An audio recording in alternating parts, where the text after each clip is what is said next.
All right, so you have a buyer who has come into the office for a consultation. When you first bring them in, do a couple of things. Bring them into the conference room, have your home buyer services guide and your VIP program pamphlet ready to go. Put a pen in front of them, subconsciously that's showing them that you're going to be asking them to engage with you in some kind of a written way. And also make sure that you have your buyer consultation form ready to go. So when the buyer comes into the office, you're going to say, hey, thank you so much for coming in. Can I get you something to drink, some water? And then regardless of what they say, okay, I'm going to go ahead and get myself some water if they don't want water, because what you want is to create some time for them to fill out this buyer consultation form. Even if you already have this information, it's a great idea to get the buyer to fill this out in writing. One, because you'll have a written record of it. Two, sometimes you've got another decision maker who's come with this person, and they might have very different ideas, and a lot of that is going to come to light once they filled out this form. So Suki, thank you for playing the buyer today. So Suki is here at the office being our buyer, and this is what it looks like. So I'm going to return now from having gotten us water or whatever, and Suki has filled out this form, which I asked her to do when she came into the office. So Suki, thanks so much for filling out this form. Let me just take a quick look. I know we talked at length on the phone at the open house before about what you were looking for, but I just want to take a quick skim through. So you said purchase the next 6 months to a year, enough room for a 6-person family, some kind of yard, walk-up basement, 4 to 5 bedrooms, 3 full baths, non-negotiables, open floor plan, large kitchen, family room area, some kind of backyard, deck, patio, not in a muse area. Okay. You would like a colonial with hardwoods, an open floor plan and high ceilings in Kentlands. Does not want a home that needs work, and you will be getting financing, and you have a house to sell. Great, so I've got lots of good basic information from Suki here, and some of it I thought was very interesting. Written into her non-negotiables are some things that I'm curious about. And I'm reading this and I'm going, oh, this is a lot of specific information, right? And buyers sometimes do have a very specific idea about what they want. So our job is to find out, what do they want versus what do they need? Because we know most houses are going to be able to check most of the boxes a buyer's needs, but not always are they going to be able to check all the boxes the buyers want. So we want to have a really good understanding of what those needs and wants are, because what happens is if we don't listen carefully, we don't peel the layers back and figure out what lies underneath of the wants and needs list, we sometimes create dissonance, which creates distance, which creates a buyer who feels like we don't understand them, and sometimes we're sending them properties or taking them to properties that they're like, why did she take me to this one? She knows I don't want a house with low ceilings, for example. Or why didn't she show me this one? I didn't tell her that I didn't want a yard that was only half an acre, but I didn't ask enough questions to understand what some of it actually meant. So I'm going to show you what this process looks like. All right, so let's take a look at this, Suki. So I see you say Kentlands here. Does that mean just Kentlands, not Lakelands? Yes, that means just Kentlands. I do not wish to look in the Lakelands. My husband wants to look in the Lakelands, but I don't want to. Okay, can I ask you what's behind the desire just for Kentlands specifically? I just prefer the layout of the Kentlands outdoor space with the clubhouse having the natural center of the community, and I feel like with the Lakelands it's a little bit more, it feels a little bit more crowded to me. Okay. But I know the homes are newer there, which is why my husband wants to look there.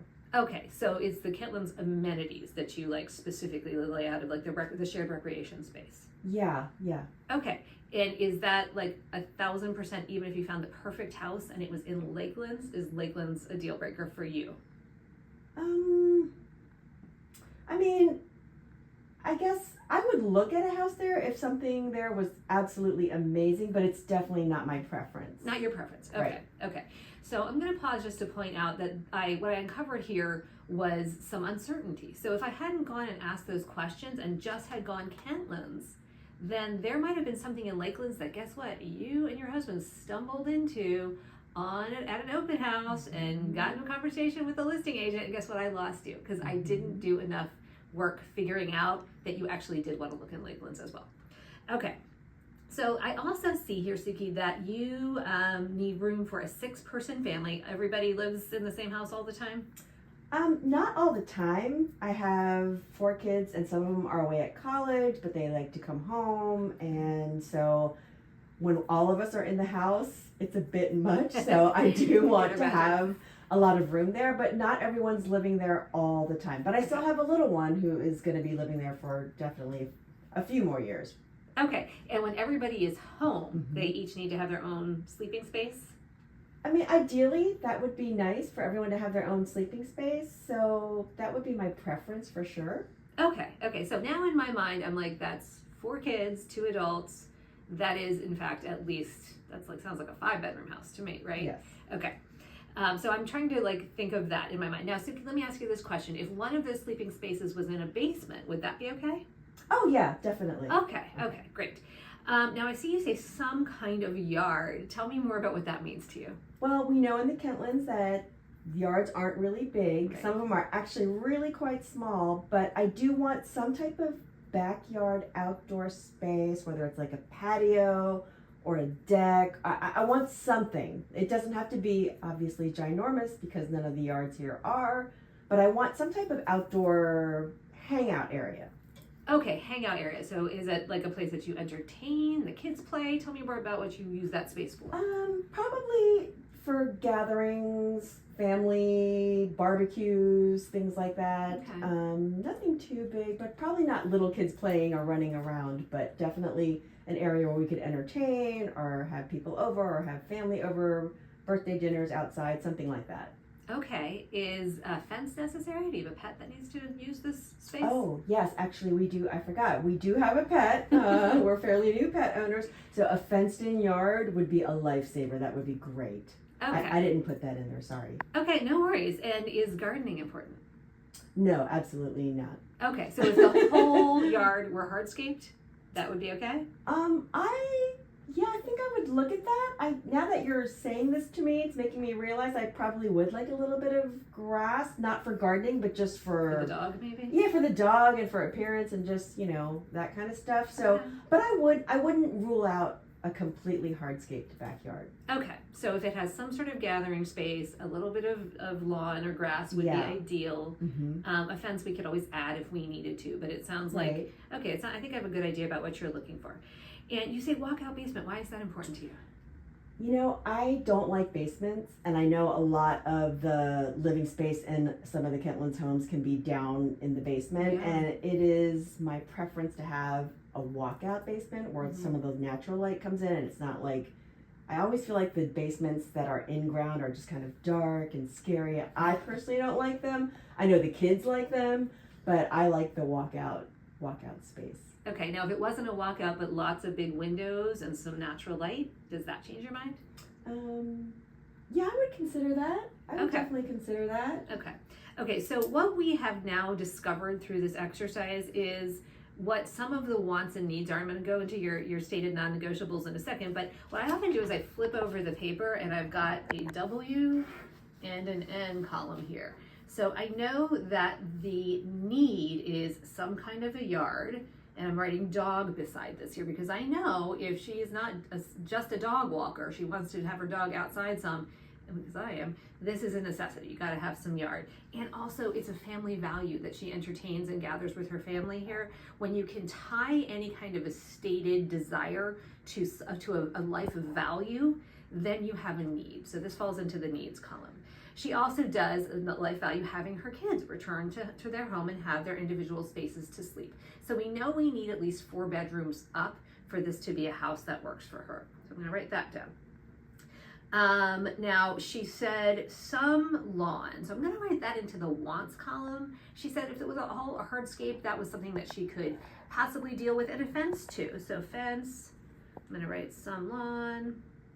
That's a want. Walkout basement, that turned out to be a want after we discovered that, even though she's got a psychological issue with in-ground basements, if there's enough daylight, it turns out to be something that she would consider. So we're going to write walkout basement in the wants column. So we've discovered 2 needs and 2 wants here. All right, now let's go back to your non-negotiables, Suki. So you said open floor plan. What does an open floor plan mean? Well, I think some of the houses that I've seen in the neighborhood, there's a lot of walls that come up. They're kind of, I guess I call them the old school type of floor plans where you go from room and each room is totally defined by these walls. And I much prefer to have just kind of that open space where the rooms kind of flow into each other. And maybe there's a wall here, but in general, I like an open area, especially in the kitchen, like family room area, you know, so that's really what I'm looking for. I don't like a lot of walls chopping up things. Okay, so less compartmentalization is what I'm hearing, which a lot of like the traditional colonials have, and especially openness around the kitchen and family room area. Okay, if walls could be removed to create openness, is that a possibility for you? Oh, yeah. I mean, yeah, I guess so. I hadn't thought about that, but yeah, I guess you can remove walls. Okay. So yeah, I would look at that. I don't want a ton of work done on the house, but yeah, if it was everything else was perfect, I would consider that. Okay, perfect. Okay, so what you saw me do there was a couple of things. You'll notice as I'm asking her questions, I'm letting her talk. I'm not even making noise. I'm nodding my head. I'm letting her speak. I really want her to be able to express herself, and moreover, I want myself to be able to really listen to what she's telling me, because what I'm doing is I see it almost as like, you know, a series of like, I'm going down a road here and an obstacle comes up, right? Like the obstacle in this case was compartmentalization.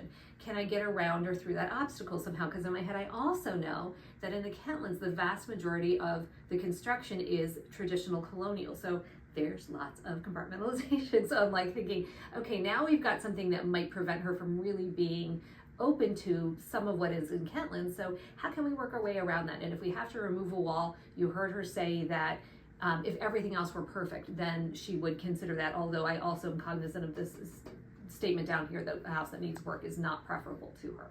So that's why I'm asking the question. You'll also notice I am not inserting my own opinion at all. I don't say, oh, me too, I love that. Oh, I really love the open floor plan too. Oh, that's why we bought the house we bought. You know why? Because she doesn't care. She wants me to understand her. She might care eventually once she understands that I care about her.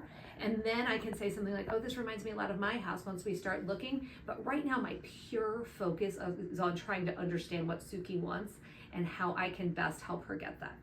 Okay, so to the next one, the large kitchen family room area. Now, is that kind of what you were talking about, the openness? Yeah, you know, a lot of these homes, or some of them have kind of that big kitchen area. Usually there's like an island or some type of bank or something, and then it kind of naturally flows into what I would call the family room, where you have couches, maybe a TV. I always think of that as like a great gathering space where people do their homework or study, and while I'm cooking. So I just kind of want that family gathering area. Okay, so large enough for everybody to kind of like hang out, socialize if they want to. Okay. Some kind of backyard. We talked about deck, patio area, not in a muse. What's the obstacle for you for being in a muse? What do you have against the muse? You know what? This is really silly, and I have no evidence of this, but in my mind, I feel like, because I order a lot from Amazon, I feel like the muse are really hard to find. I don't know if that's true or not, but sometimes when I'm walking and I see, oh my gosh, there's houses down here, and I think to myself, how does the Amazon guy or the DoorDash guy or the pizza delivery guy, how do they find these houses? Because they're just not, they seem like they're kind of tucked away. So I feel like they're a little too hidden. A little too, okay. Any other reason besides the delivery That's issues? That's literally the only reason, and I don't even know if that's a thing. I guess people in the muse must get packages, so I must just be crazy. But that, in my mind, that's what I think. No, I can understand that. That would come up for me too. I think, and at the same time, I think perhaps if there's a muse house, now the kind of house you're looking at is typically not going to exist in the muses anyway, but if there's a muse house that does check all your boxes, let's go look at it, and then maybe we can ask the neighbors how they make sure that their packages get delivered. That's like the only thing. Okay, that's about fair. The house. That's fair. Okay, perfect. Okay, all right. So again, this goes on the wants list, right? It's not in a muse area. Doesn't necessarily have to be a non-negotiable. So what's really interesting is we actually knocked out a bunch of her non-negotiables. So she said open floor plan was non-negotiable. I think the adjoining kitchen and family room is negotiable. That would be a big remodel if we had to reconfigure a house to make that happen. So this stays as a non-negotiable. Some kind of backyard is a non-negotiable. Not in a muse area. Came off the non-negotiable list. So now we're like opening the possibilities here, which is what we're trying to do. The preferences then, colonial, hardwoods, open floor plan, high ceilings. Some of this we can change, some of this we cannot. So, Suki, you said hardwood floors are a preference for you. Is that just a design preference, or do people have allergies? There's no serious allergies, but I just know how dirty carpets get, and they make me nuts. So I just like hardwoods.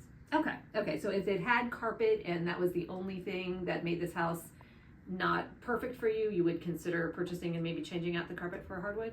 Yeah. I mean, obviously carpet's replaceable, right? Yeah. So I don't know why I'm so hung up on that, but yeah. Okay, perfect, great.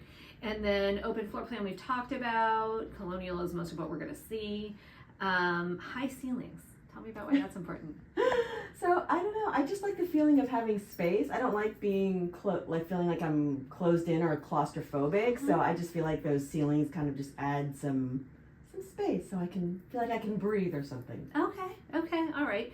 Most of the houses will have high ceilings, and again, let's look at everything just because inventory is so low right now, and we'll get in and feel them. So if we get into a house and you're like, oh, this feels claustrophobic right when we walk in the door, ceiling height is not something that's changeable. So you can always say to me, nope, not for me. You're not hurting my feelings. We can walk right back out and look at the next things. Does that sound okay? Yeah, that's fair. Great. Definitely. Okay. All right. And a home that needs work. So let me ask you more about this. What kind of work would you consider taking on if anything needs to be done, and what feels like, nope, that's way too big of a job? That's a good question, and I actually don't really have a very good answer for you. I just, I tend to like things that are just quick and easy, so I don't want to have to go in and think, oh my gosh, there's going to be 6 months of work of people coming in, doing this, doing that. So I guess maybe any work that would need to be done, I'd want it to be able to be done fairly quickly, maybe within less than a month or something like that. I don't know if that's even possible. And again, I don't have the best idea of what it takes to replace carpet or, knock down a wall or anything like that. So maybe I'm just lazy and I just don't want to, I don't want to do stuff. I know I don't like painting, so I don't want to paint, me personally, but I know painters can come in. So I guess I'm not really sure. Okay, so maybe we need to look and see kind of how houses strike you, because sometimes this means for people, I want a house that's fully updated, and for others it means I just want everything at least to be working in the house. If I have to update some things, that's okay. Which end of the spectrum do you think you fall? I think I probably put myself more towards the second category. Okay. I would consider it just because I know the price is probably going to be a little bit better in that way, and if I can do it a little bit more cheaper, then maybe there are some things that we can do, but I don't want a complete fixer-upper at all. Okay, gotcha. Okay, so I think I have a really good idea about what you are looking for, and at this point I do. I feel like I've got a really good sense. I feel like I could almost walk into a house at this point and think, this is one that I need to show Suki, or this is one Suki is probably really not going to like.